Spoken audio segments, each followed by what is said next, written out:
Metz est aujourd'hui premier à l'issue de la 6e journée. C'est avant tout la victoire d'un groupe, d'un état d'esprit, d'une grande famille. Famille pourtant endeuillée par la disparition de son vice-président Pierre Mertès. Une gerbe de fleurs sur la chaise qu'il occupait durant les matchs. Un brassard noir et une minute de silence. Dernier hommage.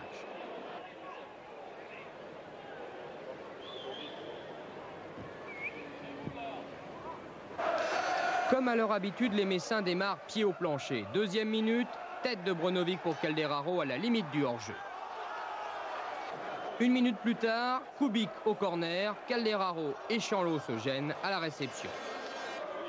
Kubik distribue bien, ici avec Romano qui sert Huisman, beau tir au-dessus, les Messins s'affûtent. En face, Saint-Étienne n'est pas venu faire de la figuration. Les Verts savent profiter des espaces, longue chevauchée de Deguerville, mais Tolo bien seul dans la surface ne peut reprendre. Pour se mettre en appétit, chacun son truc. Philippe Chanlot, lui, s'offre un apéritif pétillant et sautillant pour le spectacle et la danse version Yannick Noah.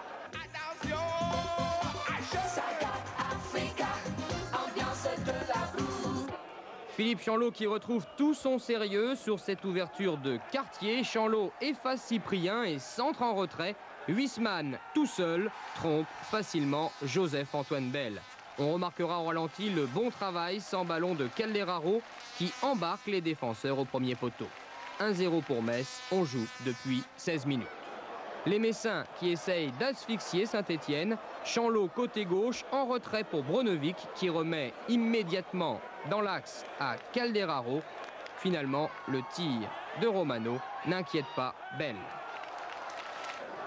Nouvelle action collective avec Gaillot à l'origine, puis Lubos Kubik, talonnade pour Huisman qui transmet à Calderaro. Frappe instantanée de l'avant-centre messin, dévié par le poteau.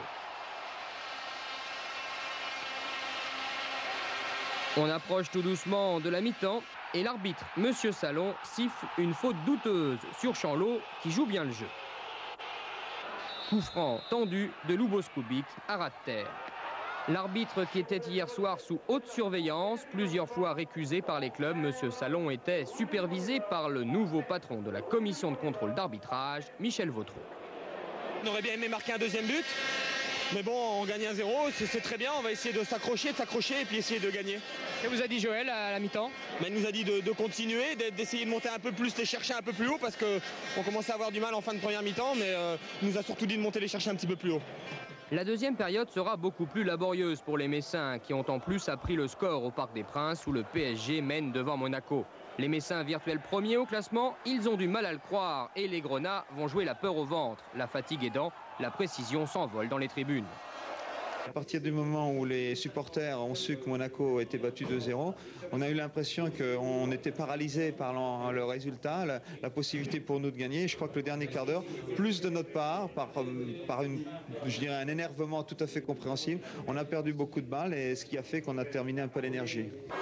Lubos Kubik essaye pourtant de relancer la machine, concluant par un tir au but.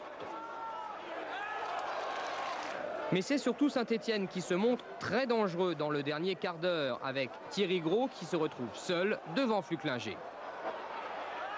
Le gardien messin qui aura l'occasion de sauver son équipe en fin de rencontre avec un arrêt réflexe sur une frappe instantanée de Moravzi.